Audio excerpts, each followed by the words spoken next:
Hello, friends and gamers. My name is Jinx, and welcome to Operation Anthropoid. As you may have guessed, Operation Anthropoid is now concluded. It is the end of game. The Allies have won, and we ended the game at the end of turn number 8. So that would have been January 1940. So quite a bit sooner than the game would have ended. Usually we don't see things actually starting to get interesting at January 1940, but we still had a lot of life in the game. Another 1, 2, 3, 4, 5, 6, 7, 8, 9-ish turns before we'd have started rolling for the end of the game dice. But at the state the game was in right now, like, look at the incomes right now. America's at war with its wartime bonus. We have Britain at war with much of its bonuses as well, barring the Iran bonus and a couple other ones. We see, France is on the board collecting its bonus. We have the KMT in play. FEC had lost its capital S. But at the end of the day, the Allies are gaining a decent amount of income per turn. And the Axis are down in the low ranges of stuff. 9 for Germany, 15 for Italy, and 30 for Japan. And the Soviets are at 57. So, I was told by the Warden that by the end of next turn, we're looking at something like 200 income generation, 200 IPP of income generation for the Allies, and the Axis and the Comintern combined would get around 100 IPPs. A very dismal situation. So even if we would have played this game out for another 9 turns before the legal ending, that's just too much of an income disparity for the Comintern and the Axis to overcome. Italy just lost its capital last turn and then just recovered it this past turn. Germany was, it probably would have held out for a few more turns, but at this stage they're only collecting $9 a turn. So you're not doing too much of those $9, and in the meantime, all of the German territories are going over to Britain and to France, and they're collecting a decent amount of income as well. Of course, the Soviets have Poland, but at the end of the day, it will be a matter of time before they start to get pushed back as well. So let me kind of go in more analytical detail of everything on the map, starting with what occurred. So this is in my best approximation of a summary of what the game looked like.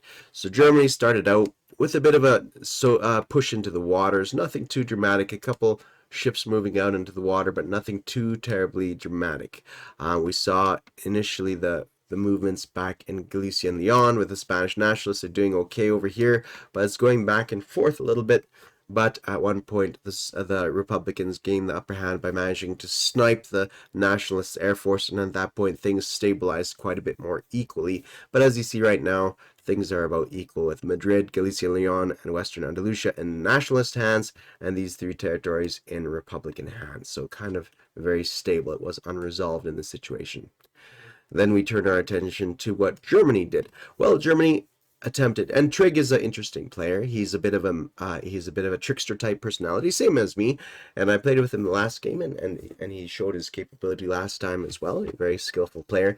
But in this game, he was like, I'm gonna try for a strategy where I'm gonna go early to war. I'm gonna try to use light armor and cavalry to see if I could make that happen.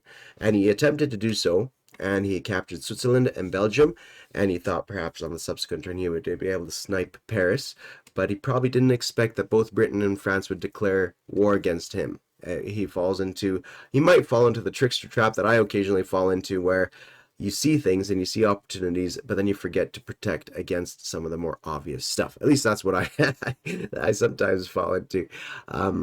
So he wasn't expecting that both Britain and France would go to war against Germany, thinking that, well, if they do both go to war against Germany, then that would make American income wouldn't be bumped up by Germany going to war against, Britain, right? So he thought one of them would stay out. As long as one of them stayed out, then they couldn't both share the same territory. And so he thought, okay, maybe France might declare war on me, or maybe Britain might declare war on me, but surely not both. But they both did, and they were able to reinforce Normandy and Paris, and at that point, Trig was faced with a difficult scenario where, all right, what does he do? Does he attempt to slowly walk into Alsace-Lorraine and see if the situation improves, or does he try to snipe for Paris, take out Paris, and hopefully get lucky in the battle and win that fight? The odds weren't for him, and he ended up losing that fight for Paris. He decided that, well, if he waits, it's not clear that he would get the upper hand, so he went in full bore, tried to take out Paris, and didn't manage to win that fight. Ended up losing the bulk of his army, and at that point it was the end for Germany. It was cleanup after that. His air force landed in southern France. I didn't think they had much of a range anyways. thinking that maybe the Italians would help protect them, but they weren't quite enough to protect them against the French when they did come storming down from Paris to capture southern France and wipe out the remaining German air force. So that's kind of the situation there. So Germany found itself losing all of its territories, and that's the end game for Germany. So a worthwhile endeavor. It would have been interesting to see if light armor and cavalry could have done any work in France. And it's one of those things that other people have fallen for as well. After this game kind of came out and played out, I've heard other people say like, yeah, I thought looking at the the specs for light armor, I figured that there's some avenue, some path where light armor is actually a useful unit to build. And so they try to play around with that, but in all the experiences that people have shared with me, they've said every single one of them they haven't been successful with light armor. So maybe that is just a dead-end pathway. Anyways, so it's one attempt that Trig tried to make, and unsuccessfully in this endeavor. My throat's dried right out, so I'm going to have to pause this and come right back to it in a minute. Well, that's broadly the situation for Germany. An attempt at a new strategy, one that hasn't been tried before, something that could be a little bit unexpected. In the end, it didn't quite work out. How it actually played on the ground tactically, Germany invaded Belgium and Switzerland, kind of a pincer movement, giving themselves options to go towards Paris. And of course, the way Britain played it off is they landed in Normandy, thereby securing Paris from being surrounded. Most of the French units went to Paris. The British Air Force landed in Paris, and boom, Bob's your uncle. France is preserved. So I don't try to make light of it. It was a touch and go there for a minute, but at the end of the day, France survived. So that's the situation there for France, I think, for the most part, and also for Britain. Basically, Britain kept its units in a position where they could take opportunity in this direction, but at the same time, if Italy decided to go to war, then maybe they could either at the same time hit Italy in Rome or reinforce Normandy, kind of setting themselves up in two positions there. France also had to think a little bit about, well, what if the Italians completely abandon Abyssinia? Then we might be able to recapture it from French Somaliland, which was done on me in the previous game, because in this rule set, the French can actually battle the Italians without being at war with them in Abyssinia, and so that's one thing to keep an eye out. So the French had that extra thing to worry about, but at the end of the day, it worked out quite well for them, and very successfully so. All right, that deals with the French, the British, the Germans. Let's turn to the Italians. The Italians were set up in a position where, all right, they had the Abyssinian conflict to worry about, and they captured that quite quickly, and then they set themselves up to go, well, they might grab Cape Town in South Africa. They might go towards India, or they might try to grab Egypt. And so they had the option of which way to go, and they grabbed Cape Town. They didn't, Egypt was too strong, but Cape Town was empty at the time. So they grabbed Malta as well, and they weren't quite strong enough to go after Gibraltar. So that's the situation there. At the end of the day, the Italians, they basically have one shot to do something to set themselves up, and after that one shot, it's difficult for them to scrounge themselves together to another heave somewhere else. So they shot down here, they did some damage, and their fleet, slowed down the British for a turn or two, but then, here they are back where they need to be. And actually, I don't even know, the Italians are completely wiped out, and you can barely tell judging by this, right? So that's kind of the situation. So the Italians are on the board. They lost their capital once, and they've also been feeding troops to help, first of all, to capture southern France, and then also to reinforce Rome, and then after losing, Berlin, and then after losing Rome, well, coming back in there and attacking it to recover it from the French. So that's the situation. Turning our attention to the Russians. Now, the Russians were played by the esteemed Warden. Warden's a fairly good player. He's one of the top fellas we have out here. So is Electrion. They're both quite capable players.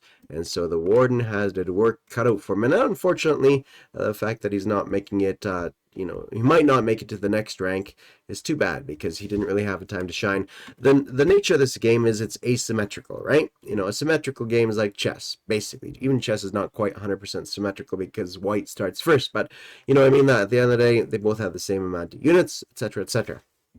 I guess it's about as symmetrical as you can get when it comes to chess. So there we have it. So the Warden was playing as these guys, and because it's asymmetrical, well, the nature of the game is that first everybody starts off roughly with the axis ahead, but not by too much of an income margin. And then they have that initial special ability that can blast them into first place, and so they're looking quite good economically in first place, both with the units that they have on board, and their income is looking quite good, and so they get themselves into first place because they start the game with a lot of units, and they try to hang on to that position while in the meantime the Soviets and America is getting stronger. So initially, if you're supposed to kind of write an essay on how this looked and the peaks and the climbs, it's initially the axis rises ascendant, and then once the axis have kind of plateaued for a little bit, then the axis face off against a rising common turn as well as allied forces. There's a bit of a battle there. They both kind of start to crescendo, and then the Axis engage head to head with the Soviets, and it's really a matter of that point of the Axis weakening the Soviets enough that the Allies go in for victory, or the Axis not weakening the Soviets enough but preventing an Allied attack, and the Soviets can kind of squeeze in a victory. So it's one of those things that is a three-part act or a two-part act, where the second act, it really depends on, or the last act depends on where the Axis are at. So if the Axis are defeated in the first act, well, the Soviets don't have much of a chance, and so the Warden in this case, unfortunately, didn't have much chance to show his worth or show his mettle in this game, although he showed that plenty in the previous game when he won top marks. So I just want to put a shout out there to him. He did quite well in everything that he did. He was making inroads against Finland. He captured all of Poland temporarily, but it's deceptive to show, just like, the flags on the map. It doesn't quite show the tactical skill involved because, there's other movements behind the scenes that could be explained better. The CCP in China were quite lucky, I think, for the most part. I think they only missed 1 or 2 influence rolls. The first one actually went over to the KMT, which would be this one up here with Peking, but every other one he was a successful influence roll, barring one that slowed him down. So that was quite impressive to see. And initially there was some like, okay, we're trying to figure out what we're going to do here for strategy. Are the Japanese going to attack or not? And and so he pulled off quite the sizable empire. And from what he was telling me is if he would have held on to Hope, then he would have became a major power. But in the last turn, as I was doing the KMT turn, I didn't realize it, but I just happened to be successful in that attack and capture that territory. So that was quite good and prevent him from being a major power. But yeah, he did quite good as a CCP and did some tactical moves and successes I thought was quite impressive. Well done, well done. All right, turning our attention to Japan, played by Sebscallion. Sebscallion is one of the newer members to the community, and so I don't know too much about him, but this is the second game that I'm aware of that he's playing, and he did do a little bit of an attempt at a tabletop, not a digital tabletop, but a physical board game as well, so he's still a new and developing player. So he's trying out some strategies. He went for a strategy of focusing on the Dutch East Indies instead of China. Now, in my opinion, when you math it all out, at least in the previous version of the game, China was 100% the better idea.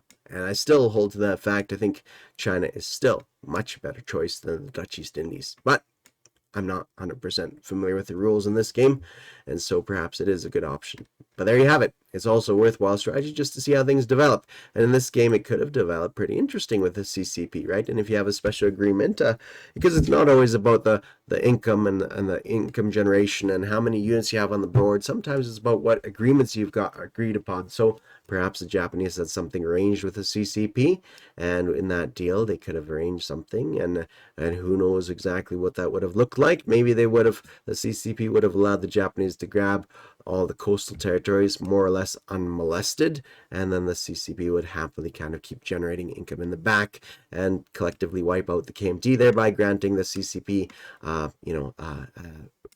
what's it called, a victory point, right? So there could have been some sort of agreement in the back. So it's not always clear cut as to what the best strategy is, because the human element gets involved. But there we have it. So the Japanese focused on the Dutch East Indies and to set themselves up in a position that they could threaten Calcutta and Australia, and or British Malaya, I suppose, as well. In this case, they went for Calcutta.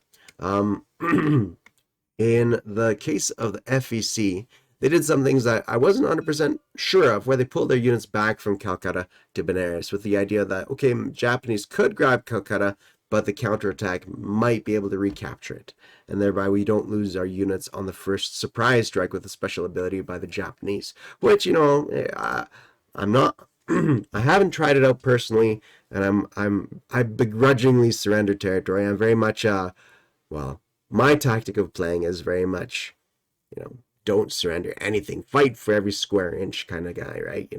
I try to do that, so I'm I'm a little bit leery of that kind of thing, but it might have worked out, especially in the case of FEC, where they don't surrender if they would lose Calcutta.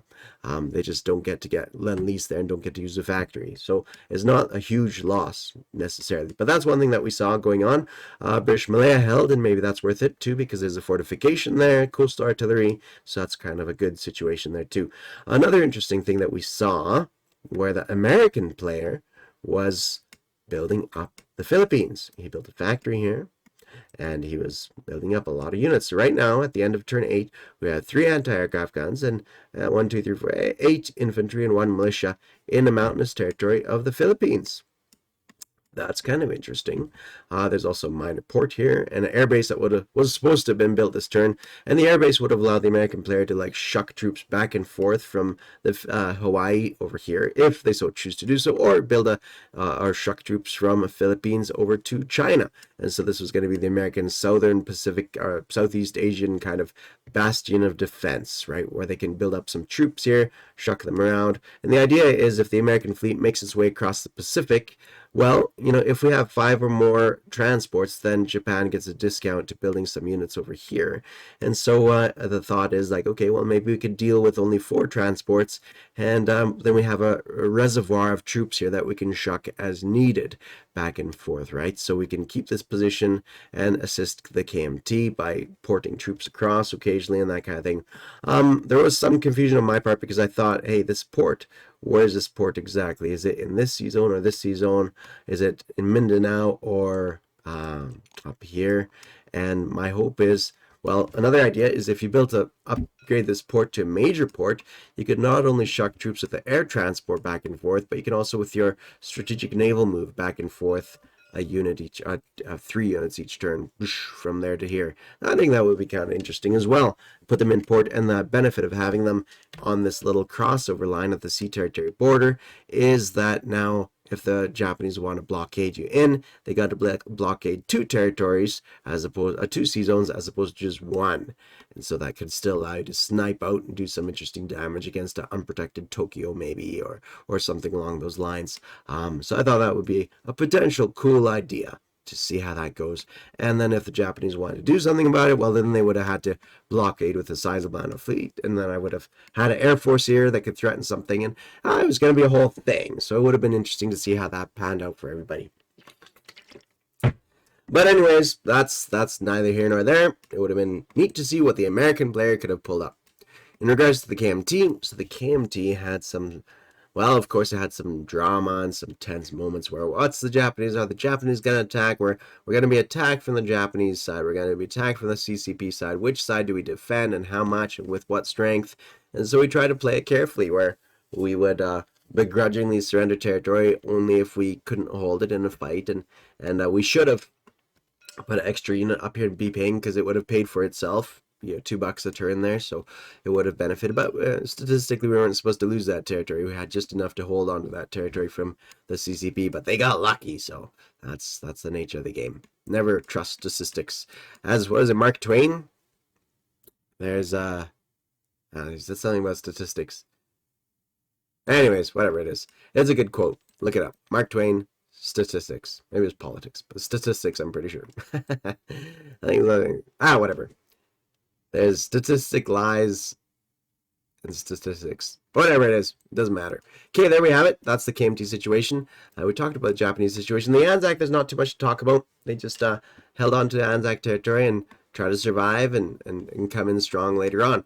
And the British, I think we've covered as well. The Americans we covered. On the East Front, our idea was, well, we're going to send Lend-Lease to Brits.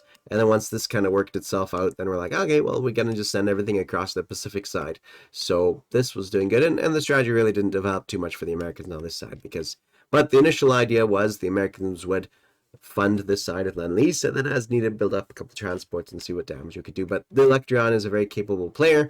And so the Americans weren't too concerned with trying to buff up this side. He would tell us kind of what he needed in this neck of the woods. And that's about it. So all in all, a handy crowd of interesting people. We had the Electron as the Brits and the French playing a fantastic game. We had Trig trying some innovating strategies that didn't quite work out for him in this game, but would have been interesting to see if they panned out. Would have breathed new life into light armor, which at this point is very wilting and doesn't have much usage behind it. The Warden, you know, the silent, stoic fella in the background, that would have been quite the powerhouse if he really came swinging. I told, you know, no offense intended on anybody else, but I told the Electrion at the start of the game, was like, the Warden's going to be our biggest challenger. You know, in my opinion, me and Trig were on the same side in the last game, playing as the Axis. He played the Japanese, and I played as Germany, and we won, but barely, because our opponents there were quite the challenge as well. You know, we had Davik, and we had, goodness, it's been a while now. Goodness, why am I forgetting their names? We had Davik, and, well, shoot, I'm not even going to attempt to remember. I'd only embarrassed myself. But we had some formidable opponents on that side, and so I knew coming into this game, like, okay, Trig, me and Trig barely won on the first game, and so we thought, like, the Warden's going to be the big one this game. And so, no offense intended to Trig, I was telling the Electrion that, yep, you know, Trig may be a challenge in the first act, but in the third act, I would bet you money that Warden's going to be our challenger. So that's kind of what my thinking was. The Germans are hard to pull off, I would say. I played them last time, and it was hard for me, so I guess that's kind of where it's at. All right, so there's that. Then we have, of course, Subscullion, the unknown factor behind the scenes there. And there we have it, people. So there's this game. Now let's talk about the victory points and kind of tell you what we kind of concluded for when the victory points would be at. I'm rambling on a little bit, but hopefully you'll indulge me a little bit. So at the end of the game, we had a few victory points in enemy hands. Rome was still held by, okay, the situation as it developed with Italy missing out on 1 turn's worth of income, they were going to be bound to fail in a turn or two. Even, let's see, you know, there's a couple units over here. 1, 2, yeah, these units wouldn't be able to get into the battle right away. But you get my point that it's only a matter of time before the whole Italian structure would begin to crumble. One way or another, it was going to fail. So you have, of course, some Brits over here, some air forces over here. You had cavalry here that could swing south. So maybe the British would take over northern Italy this turn, and subsequently maybe the French would do something a little bit later on. But at best, the Italians had a turn or two to survive. I was thinking 2 turns to survive. So by the end of the game, we would see Rome in British hands. I'm pretty certain of it. You know, they're not going to be able to recover from that. And Paris, of course, is going to stay in French hands. Moscow and Stalingrad, I put it to you that the Warden's quite a tough player. He's going to stay in his hands. And now, with that disparity of income, I don't think Calcutta would be long for the world. And the Americans really have a choice of, with American pressure against Japan, I think Calcutta would struggle a little bit. So the choice was either, at this stage, was America going to go, or were the Allies going to focus their income on going after the Soviets or recovering Calcutta? And I think it's more likely for them to go after Calcutta, especially with Nanking in the picture there as well. So our thinking was that at the end of the day, the Brits would probably recover Calcutta by the end of the game. Like I said, we have 8 or 9 turns before we start counting things. It's likely that the British would go for Calcutta first, was my thinking. Especially being that, I think if memory serves, Calcutta actually adds to the endgame dice roll, if memory serves. So, worthwhile going there. Alright, there's that. Maybe not. Maybe not in that case. I might have just said something wrong. Were the Germans going to win the Spanish Civil War? No. Lebensraum? No. Festung Europa? No. Was the Italians going to hold on to Oriental Africa? Likely no. Pacific buffer zone, were the Japanese going to hold on to it? Unlikely. Again, with that income disparity, with the entirety of the American income going to focus against the Japanese. Like already the Americans are pulling in $75 to the Japanese. Let's say the Japanese are pulling in, it says 4 here, so $34. So that's going to be a challenge. Even if they picked up all of India, that's $40. So $40 of income versus 75. It's probably unlikely they're going to hold on to any of their victory points here, in my opinion. But they would be able to hold on to Tokyo. Tokyo is very difficult to capture. Tokyo is mountainous. Tokyo also, once you get a certain amount of defense, you get a certain amount of defense in your homeland territory, +1 in your home country to defense. That's really good. And then also militia gets $1, costs only $1 if I have 5 naval transports. So it's very likely that once the Japs get themselves into a position where I have 5 transports, that I would never be able to capture Tokyo. But would they be able to hold on to any of this other stuff? I don't think that's very likely. So I would cancel that. There'd be a naval battle, and eventually they'd be squeezed out. African colonialism, I think the British would capture African colonialism, and the sun never sets. A world power is also in the French hands. Chinese Civil War. If memory serves, I have to take out the CCP and wipe them out completely. I don't think that's possible. Yes, I have 8 turns to do so, but the CCP has a lot of depth. They have, it'd take me at least, well, first I have to mitigate the Japanese threat. So that's a good few turns there.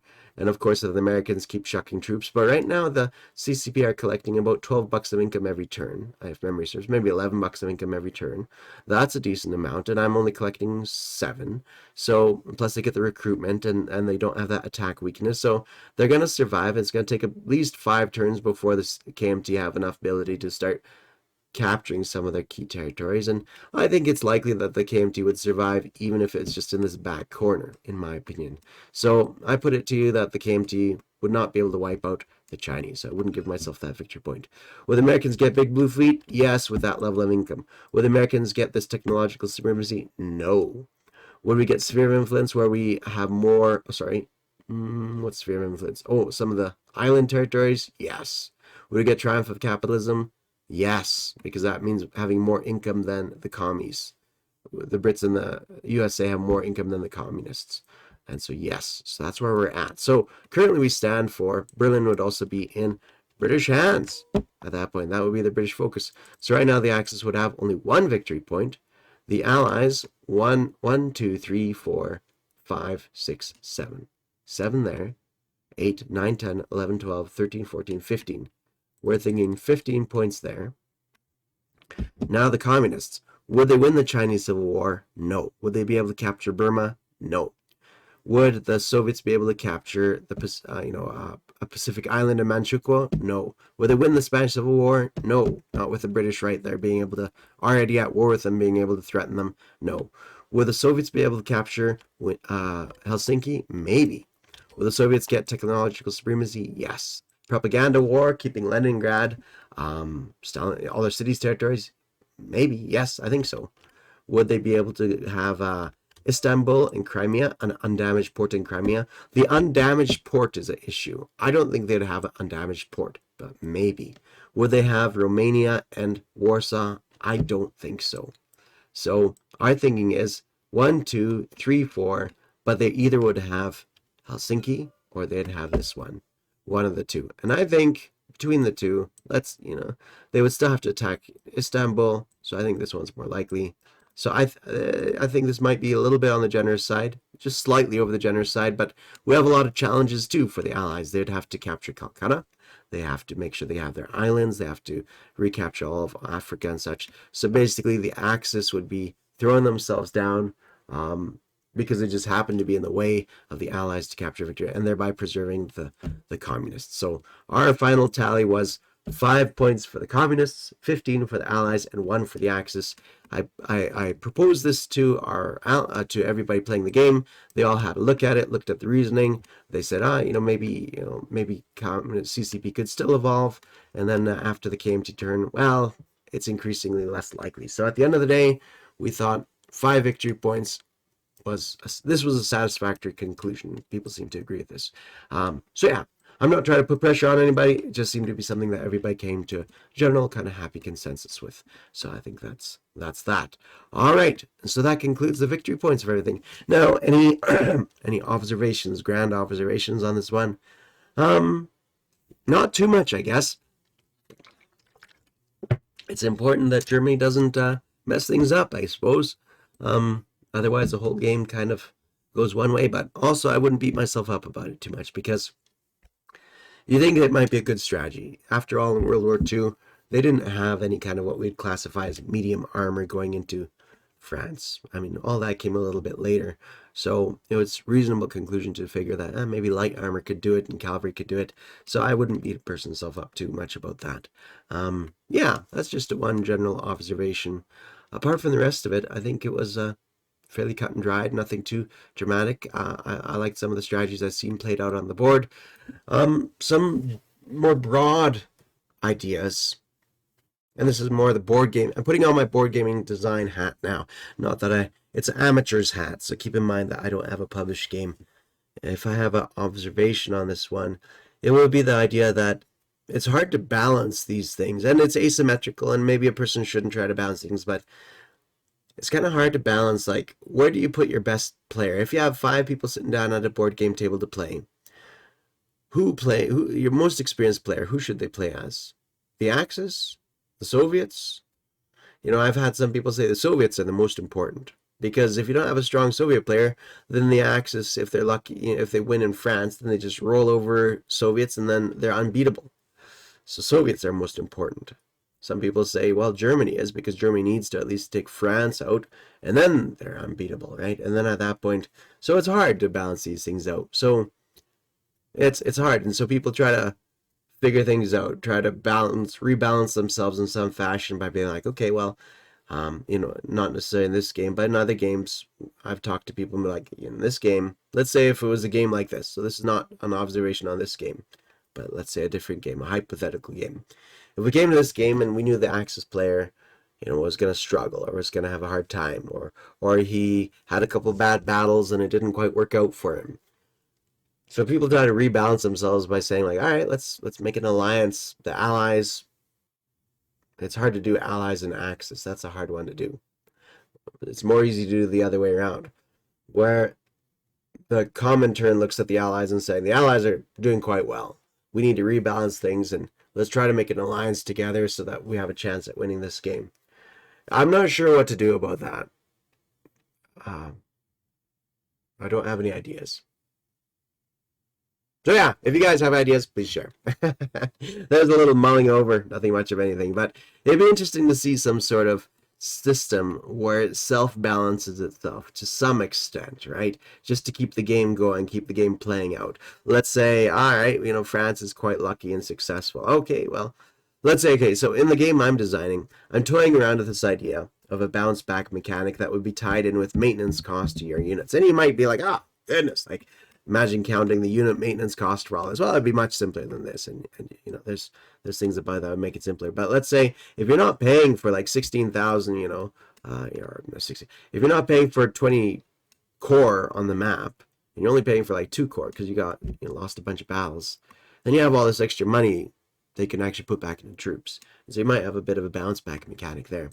So it'd be interesting to see, or another aspect in the game I'm designing is France, if it attacks Germany, now all the income of Germany, Bavaria doesn't provide $3 to France. It only provides like $1 to France because all these people, this is all war torn. The populace doesn't want to work for you. You have to install, a lot of the administration is disrupted. The efficiency is down. And so you'd have 2 different numbers. You have a red number and a blue number, right? And if you own it, then you get both numbers, right? 3 plus 1, all right, $4. But if you're the attacker, you'd only get the red number. Okay, I only get the $1, or the blue number, whatever. I only get the $1, but Germany owning it would get all $4. So that's kind of what we're designing. So something like that, so that you don't have the snowball effect of somebody who's winning would win harder, right? But maybe that would drag out the game too long on an already longer game. Anyways, those are some observations from a gameplay kind of analysis. Nothing too much to really say. I like it. I feel like it would be nice to have a little bit more action for the KMT in this situation here.